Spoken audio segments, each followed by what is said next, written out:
Good Tuesday evening, everyone, or happy Tuesday evening. It's so fun to have you join us tonight. And tonight I get the pleasure to introduce you to one of my writing friends, Betsy St. Amant. And she had a book release last week on Taco Tuesday, which is perfect because the book is called Tacos for Two.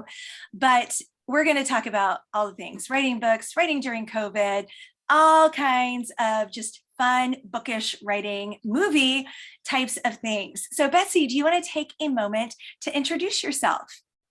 Sure. Hey everyone, I'm Betsy St. Amant Haddix. This is my new book, Tacos for Two.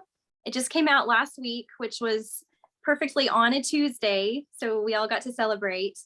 And it's just been really fun getting to see everyone talk about how hungry the book makes them. So if there's a taco shortage across America, I apologize. It's my fault. I love that you're like, I'm going to take credit for that. All the tacos are gone because my book made everybody hungry for all the tacos.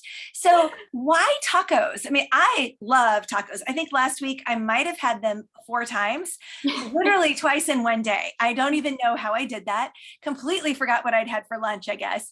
But why tacos? Out of all the things you could do with food trucks, tacos. Well, for me, I think tacos and food trucks, it's my first like connotation that just goes together for me. We have some really good Mexican food trucks here in Shreveport. And so it just was my first thought. And I was like, okay, there could be some really fun things to do with that. If you're familiar with some of my backlist of books, they've been, a lot of them take place in a bakery, like The Key to Love, a couple of novellas like Love Takes the Cake, that was with Zondervan. I even had one called All's Fair in Love and Cupcakes. That was such a fun one. Thank you. That one was fun to write. So I just kind of wanted to get out of the bakery and I guess into a food truck. So that's what happened. Well, because one of those books was your last one, The Key to Love. And this one was such a fun little bakery take. And I just have to know, I think your daughter made some macaroons for you, but did you have to do any kind of fun baking bookish research? I mean, that would be such a hardship. Yeah. I am not a natural cook or baker at all. I'm the queen of the Pillsbury, where you literally like pick it up from the tray and put it on your cookie sheet. Like that's what I do. And then my middle schooler is the one in the kitchen, like, hey, I'm going to try to make some macarons. And I'd be like, oh, baby, that's kind of hard. Like, do you have a recipe? Like, and she's like, does it perfectly the first try, which just never happens. And she comes back like, oh, was it hard? So I passed all of those genes like straight to her. So me and the Pillsbury Doughboy get along good. But yeah, so research wise, I really did have to kind of dig deep because I'm naturally clueless. So my Google search history was tamale recipes for tacos for two, homemade, I think it's pronounced patole. I don't even know. It's like a soup, like a Mexican soup. It's amazing. And then, yeah, for the bakery stuff, same thing. Macaron recipes, petit four recipes. I had to look up secret ingredients, which plays a part in The Key to Love, if you read that. So yes, I just research everything and then let my daughter take credit for the actual cooking. That's awesome. So one of my favorite things to do is I'm kind of known for my guacamole. It was about 4 years ago that I figured out how easy it is to make homemade guac. And now if we have people over, they literally are like, hello, where are the chips and guac? So do you have anything that out of all this experimentation that now you're like, this is my signature dish and it just happens to go with tacos for two? Ooh, well, I do make a pretty good taco soup. And I think it works because I don't even really think of that as cooking. It's more like just throw it all in a pot and let it simmer for a while. So even I don't mess that up usually. So taco soup, we actually had it last night. It makes great leftovers. You can kind of customize the spice, so that's probably our go-to around here. But also what's funny is with all Mexican food, I have to make my own bowl of cilantro because no one else in my family will even touch it. And that's kind of a fun debate in the story, Tacos for Two, is one of the characters loves cilantro and one just wishes it would leave the universe, despises it. Funny. So you're kind of pulling from your family life and experience. And I'll have to admit, cilantro is something I've kind of grown to like. I can't say I grew up with a taste for it, but through making guac, and now I actually make a pretty good homemade salsa. So I'm like, give me a few years and I might get to tamales or something like that. But cilantro can be kind of strong. So I can understand why there might be a little hesitation to be like, dump it all in and just enjoy it. So when you're talking about like tacos for two, so you were telling me that really like the tagline is you've got mail meets food truck wars. So where did that idea come from? How did you go, these two things need to collide and make a book baby? Yes. Okay. Great question. So this book is the second in my contract with Revell. And so when me and my editor were kind of brainstorming what I was going to write about for the second book, she made a comment that, there's not a lot of food trucks in Christian fiction. They were kind of popping up in the secular industry, but there wasn't really a lot in Christian fiction. And I was like, oh, that would be really fun. And I started thinking, well, what would be a natural conflict? Well, two opposing food trucks. And then that got me thinking, you've got mail and how they were, falling for each other behind the scenes anonymously. And then in person, they were competitors and really enemies, Yeah. And I thought it'd be so fun to play around with that. It's also one of my favorite movies ever. It's like the one movie me and my husband will always agree to watch. He's usually wanting to watch something more, suspenseful and shoot 'em up. And I'm wanting to watch all the, musicals or the rom-coms, but this one we always agree on. So That's it's kind of so special. fun. It's the same thing with my husband and I, although I like a lot of the suspensey movies too, but there's something about Tom Hanks and Meg Ryan. They made, a series of different movies that aren't connected, but they've got that same sense of chemistry that you find in some of the classic movie stars. And so it's just so fun to get that kind of dynamic going. So you've got two food truck owners, drivers, operators, whatever you want to call them, kind of going at it. Why? What's at stake for them? Oh, okay. So they both have high stakes, and I won't give too much away, but they both have really good reasons for needing to win, and they both have to do with their families. And I really like that thread in this story because it's very much a romance, but they each have some other things going on in their lives. So I felt like this book, more so than some of my past ones, really had an extra depth and layer of just relatable dysfunctional family dynamics. For Rory, my heroine, she's trying to keep her family legacy alive. So hers is more of a obligation / nostalgic responsibility. Whereas my hero, he has some very unique stakes set up from his overbearing father. So Oh, so he's trying to kind of earn his freedom, so to speak. So they both have very different, but very high stakes for both of them to be able to do what they need to do. awesome. And so it can be, to me, the biggest challenge is figuring out all those layers and how they fit together. So you got this rich and robust story. So did you get ideas from, looking at people around you and thinking about some of the conflicts you were seeing, the family tensions? Or was this just, you're sitting there going, I got two food truck people, they've got to get mad at each other, they have to be willing to fight to the death, take it to the mattresses and all that you've got mail thing? Or I mean, how did you get the inspiration for those layers? Because it can be really easy as a writer to go, oh, that's enough and dial it in, versus digging in for those deeper depths in a story. So how did you keep yourself pushing? Yeah, so the way I usually do that is it's a little instinctual. I might think, I feel like there's something else here that I just don't know yet. And that sounds so crazy to people who don't write because you're like, Oh, how do you not know? You're the author, but our it's so characters, true. they talk to us like we just kind of know when it doesn't quite work. So when I'm plotting and trying to get to know my characters, I normally will ask them some interview questions and I'll just type it up in a Word document and just be interview with Jude. And I'll just ask them questions like, what was your childhood like?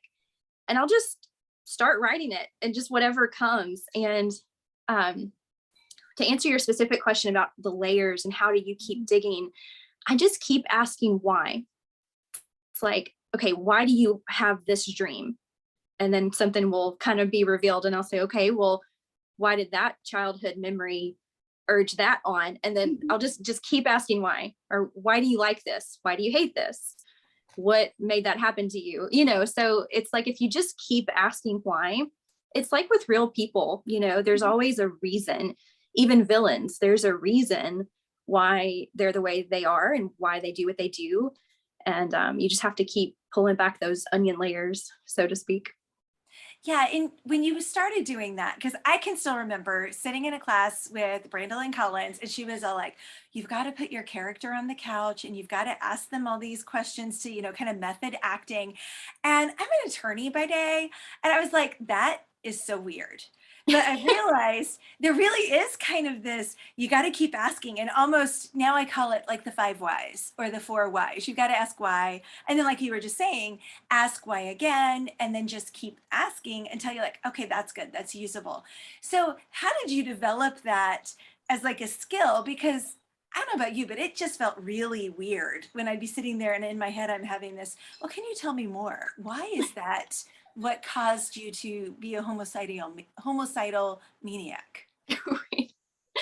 Yeah, so my stories usually don't have quite that depth of, maniac. Yeah, I'll claim the bodies. You can have Yeah. the cupcakes and tacos. Yeah, so that definitely would make it harder. I don't think it's too weird until you have to start talking about it. Like if I tell my husband, like, oh, I just don't know what's wrong with Jude, and he's like, who? And I'm like, Yeah, character. just someone from my book. Don't worry, it's all good. One time this was actually from a story that never saw the light of day. By the grace of God, it doesn't need to. It was a very, very long time ago, but it was my attempt at a romantic suspense. And I learned a lot writing this book, and it's very safely in a drawer where nobody will ever see it. But the character drove a motorcycle, and I had to research what kind of motorcycle. And one day I was out on the highway and I look over and I see that brand motorcycle, and I'm like, oh, that's Donovan's motorcycle. And then I literally have to wait about 10 seconds before I realize, oh, he's not a real person. That's not that's not a thing. Yeah, he's just a That's character. when it gets weird. Just in my head. Yeah. So that's when it gets kind of weird, Yeah, absolutely. And I got to say, a couple of people who are tuning in with us are saying they are getting hungry, or they're really glad they're eating right now as we keep talking about food. So you wrote Tacos for Two during the COVID year, 2020. And so that makes it kind of a uniquely written. I mean, you've written almost 20 books, so it's not like you're, on your first or second. So how did that change the writing process for you? Was it easier? Was it harder? Kind of what was it like to write during all of that chaos and uncertainty? Yeah, man, that was a thing. Everybody struggled in 2020 and even into this year, but to focus on 2020, I know everyone struggled in their own way. People who were used to working from home had new home interruptions with other people or their family around. If you weren't used to working from home, suddenly you might be having to. There's a lot of different dynamics, and I feel like we kind of experienced them all because I was used to working from home and the kids being at school, and I had a good 6 or 7 hours to work, to do my routine, because I do have a day job outside of writing. And so I had my very specific routine of getting it all done. And then my husband works, out of the home. And so all of a sudden we've got 2 kids trying to homeschool, this last minute online, finishing up the last 9 weeks. I've got my husband home, who definitely prefers to work in an office. The dynamics of his job, that's just so much easier, for him to be in person. So we were all on top of each other and interrupting each other's routine. And plus on top of that, you have the stress and the fear and the anxiety of what's going on. And do we need to wipe down our groceries when we go to the, there's just so much going on. So trying to lasso all of that and just group it somewhere out of the way to focus on writing and being creative, it was tough. I felt like that part of my brain just kind of stopped for a while. That creative space just, poof, it was gone. But you can't do that when you're on a deadline. And deadlines are a blessing and a curse because they really do keep you going and keep you motivated. but they're kind of difficult even in the best of circumstances. So you put a deadline pressure in 2020 and it's a very unique storm. Yeah, So it really was. And I remember, I mean, I don't know what your day job is, I've forgotten, but like for mine, I realized my day job was sucking up a lot of my creativity. So then when it was time to sit down and do what would normally be like my writing, my creating time, my brain just went, yep, nope, just can't. And so I had to do things very differently. Were you finding kind of that same thing that, and then having the kids around and all that, that just the chaos can make it really challenging too? yeah, for sure. So we learned a couple of tricks. Thankfully, my husband didn't have to work from home too long. So once a couple of months passed, he was able to get back into a little bit better routine. But after 2020 school year, so the summer and then the fall of 2020, we decided on purpose to homeschool just because of the way things were. And we had been thinking about it in the past. And so we just went ahead and bit that off thinking, well, why not? We're already here, And so we got a little bit more of a routine.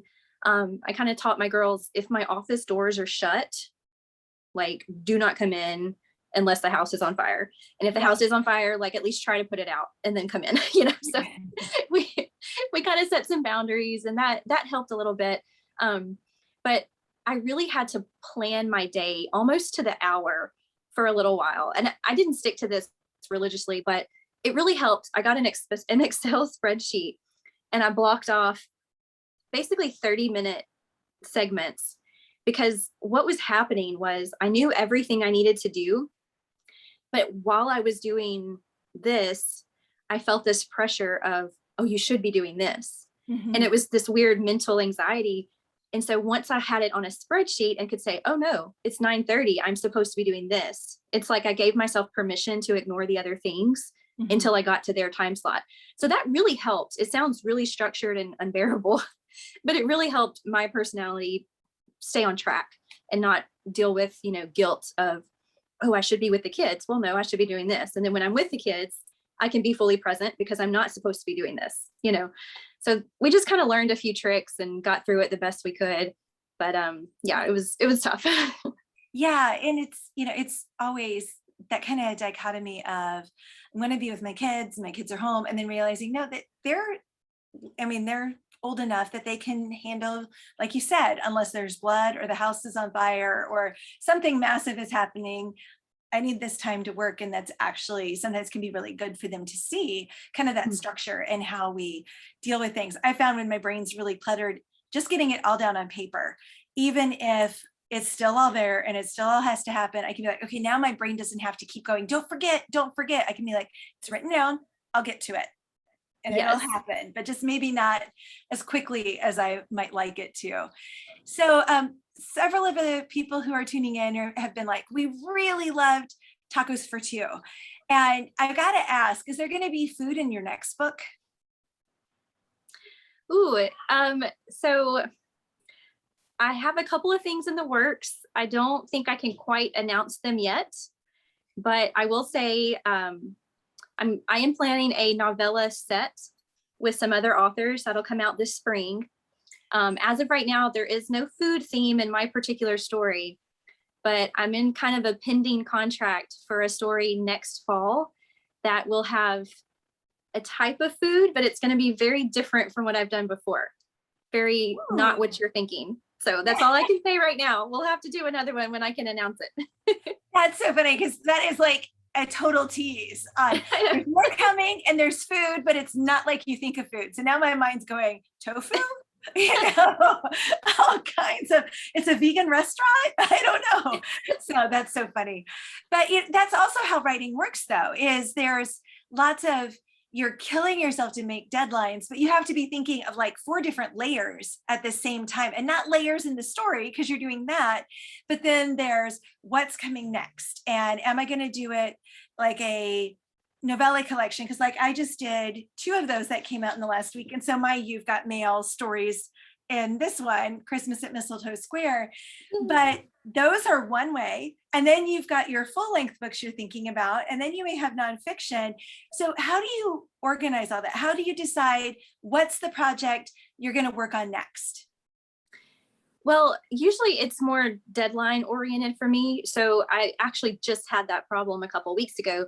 I've got this novella set I'm committed to, and I had a good start, but then we got word of this pending contract that's also going to have a very similar deadline.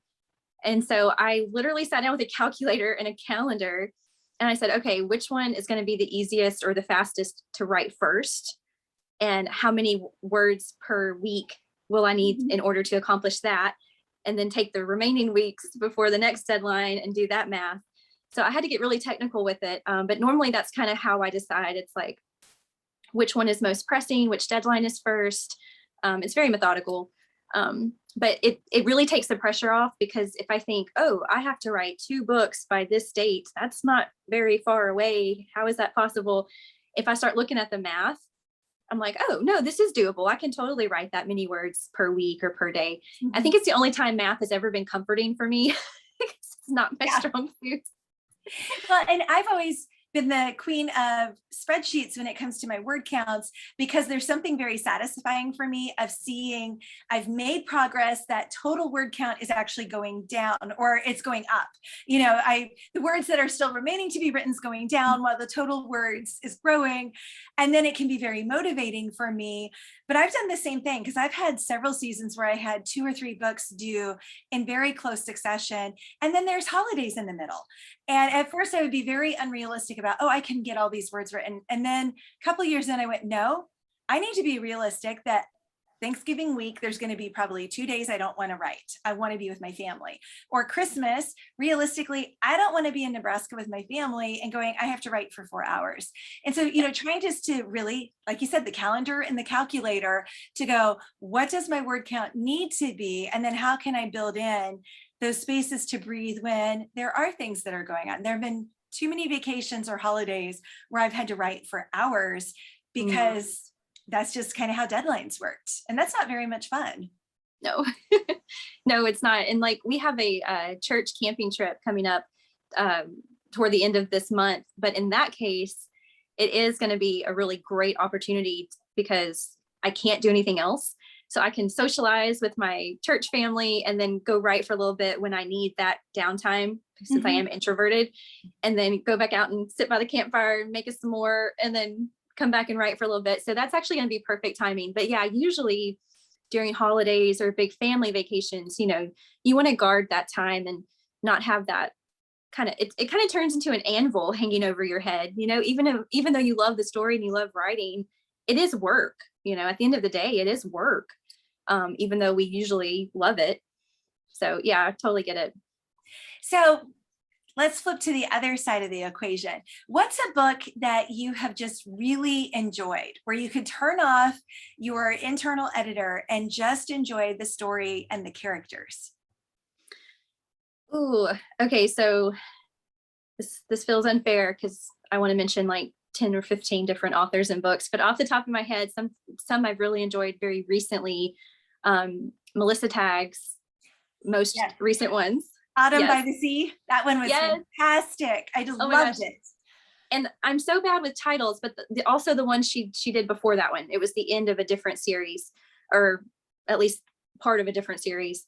So bad with titles, but Melissa Tagg is a go-to author where I know I can just sit down and get me some coffee and something chocolate and just get immersed for hours. And in a totally different side of the coin from Melissa Tagg's cozy romances is Jaime Jo Wright's suspense. Yes. And I was in a bookstore. I'll have to make sure Jaime Jo hears this later. I was in a bookstore a while back, and I was recommending all these different authors to a poor lady standing next to me who just happened to pick that day to come in the store while I'm there. And I was like, oh, you've got to read Becky Wade. You've got to read this. And so she said something about suspense. And I was like, ooh, have you read Jaime Jo Wright? And she's like, no, I don't think so. And I was like, she's about as creepy as Christian fiction will let you get. And I was like, she should just market herself that way. That's like a great tagline. That is. And it's so true. We had Jamie on a few weeks ago, and I'm like, it's gothic and it's perfect for like October, Halloween, spooky month. I've got her next one that's coming out. I've got the print off to read for endorsement. And I'm like, ooh, I need to find the time where I can just sink into the story because I know it's just going to be gripping. Oh, And, yes, I'm so jealous. I want an advanced copy. Yeah, it's kind of fun. Sometimes I have to stop and go, okay, reading all these books for endorsement means, I have that deadline, but I love getting to help other authors that way. And there's something kind of fun to being like, people are like, oh, I'm just discovering this and it just came out. And I'm like, oh, I read that like 6 months ago. Yeah, you get bragging rights. Yeah. And then it'll show up on Goodreads because I log everything there. And people are like, that doesn't come out until next June. I'm like, oh, you just wait. It's good. Not early for me. Yeah, that's so great. Yeah, I love Jaime Jo's. Hers are the perfect amount of creepy for me. I can't really get much past that, but I love her stuff. It's so unique. So yeah, those are probably two of the more recent things I've read that I just can totally sink into and not, like you said, turn off that internal editor or not make it think. Because, sometimes it's really good to read outside of your own genre just to escape, which is why I love historical romances, because I just know I'll never write historicals. I don't have the patience. And honestly, I don't have the skill. My agent one time, this was, 8 or 9 years ago, at least, there was an open call for like short historical romance novellas. And my agent was like, hey, you want to throw your name in the hat and just, try it? And I was like, that could be kind of fun, just a short story. So I get an idea and I just start kind of writing. And I had to stop like every sentence and say, was this word invented yet? What was this made of? Like, what was she wearing? I'm like, I can't do this. Yes, there's so much research. That's why I like the 1940s, because a lot of the words we use today, except for like vernacular, were already in place. I don't have to sit there with, like the old Oxford Dictionary going, what year was this word coined? Right? There's a movie with, oh gosh, I can see his face, but it's all about the guy who created like the big Oxford Dictionary. They made a movie about how long it took to put together the dictionary. It's crazy. God. Yeah. That is crazy. That sounds really interesting. I'll have to look Mel at that. Gibson. It was Mel Gibson who was in it.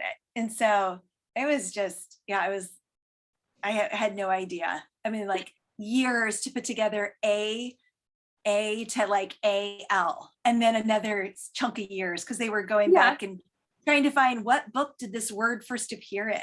I was like, that is commitment to language. Yeah, that's next level. I can't do that. Nope. I'll read. See, and the good thing is about historical authors, you will never catch me emailing you pointing out a mistake because I won't know. You can tell me whatever. I'll believe you. You're golden. So if you're a historical author, you don't have to worry about fact checking if Betsy is reading your book because you're good. She just wants to get immersed in the story. Exactly. Well, hey, I have a question for you. Now that I know we both have a similar You've Got Mail vibe in some of our newest stories. So one of the most fun things for me about adding this You've Got Mail kind of inspired component was trying to modernize it. Because, one of the best parts about You've Got Mail is that dial up AOL sound, and then Tom Hanks not able to like click and delete, and he has to just hit the back button a million times, all that good stuff.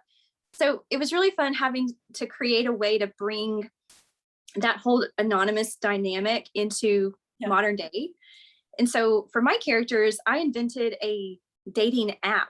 So it's a dating app, like eHarmony kind of a thing. It's called Love at First Chat. And it has a progression.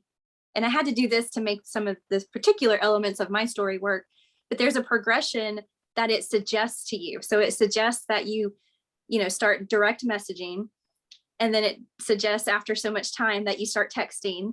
And so it kind of eases you into meeting in person.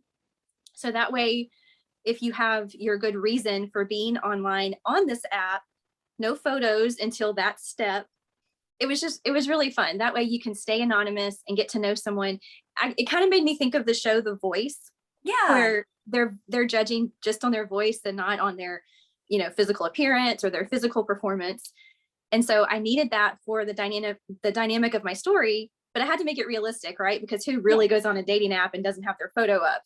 So it was really fun. So how did you handle modernizing that element in your story?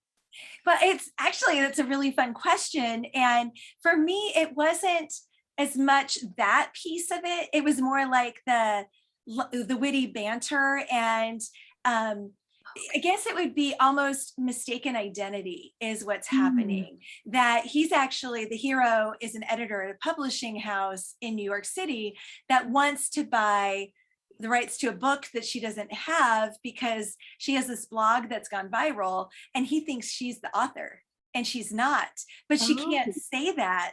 And so it was almost more of like the publishing aspect, and then that back and forth, why are you being so weird? You know, almost more of like the scene where she's going, they're at the party and he's scraping up the caviar and she's like, Joe Fox, Fox, you know, and more of that kind of a feel versus the whole, we know each other, but we don't know each other, which is also really fun. I love the idea of that app because the book is sitting on my Kindle waiting for me to read it. And so now I'm super intrigued because that had to be really tricky to figure out the architecture, but it sounds like you did come up with a way for that to really work and feel natural to what someone would do. Yeah, I think so. And one of the things my editor was so thorough about, and I'm so grateful because, you know, I was single not that long ago. I've been married now again for 4 years. And during my single days, I never did online dating. There were times I was close, like, and then I was like, and it just intimidated me. And so thankfully I never had to bite that off. But so many of my friends right now, you know, in their 20s or 30s, even older, are having to do that because that's how you meet people nowadays. And so I really wanted to do that justice. Yeah. And that kind of the respect that it deserves for these brave women going online. One of my friends, it's so funny, I will not name her. I told her she needs to write a blog about the comedic pitfalls of online dating. But she met a guy online and all he wanted to do was go to IKEA. We called him IKEA guy, like literally 3 dates in a row. He took her to IKEA and she finally was like, okay, no, I'm done. I like IKEA, but I cannot imagine dating someone at IKEA. Would you like Swedish meatballs or Swedish meatballs? Right. Yeah. Wow. So I wanted to, you know, really give that the respect. So my editor was real thorough in saying, okay, wait, I don't know that this is realistic. So we would kind of tweak something, or, you know, kind of the whole direct messaging. Because in my initial draft, I just had emails because that made me think of You've Got Mail, and it still is still very modern. People use email every day. But she was like, no, it's got to be direct messages. You got to slide into those DMs, you know, like that's what people are doing right now. It's like, oh, you're so right. So I had to do a lot of revisions, but I'm really pleased with how it came out. And Ravel is so great. They formatted the direct messaging and the text messaging pages with the back and forth text staggered like it is on your phone. Oh, that's so fun. We were able to put in emojis. It's just super cute. It came out really cute. That's awesome. Well, thanks so much for joining us tonight. This has been so fun to introduce you and your books to those who are tuning in and watching tonight. Any last words or anything you want to say before we wrap up? Well, thanks for having me. I always love chatting with other authors and friends. And I hope if you haven't read Tacos for Two, you'll go snag a copy and make sure to have a taco nearby. Maybe a burrito, but it's probably got to be a taco. So happy reading and happy Taco Tuesday. Awesome. Well, thanks so much for joining us. And for those of you who are tuning in, don't forget to come back next week for our next book talk. Have a great rest of your week.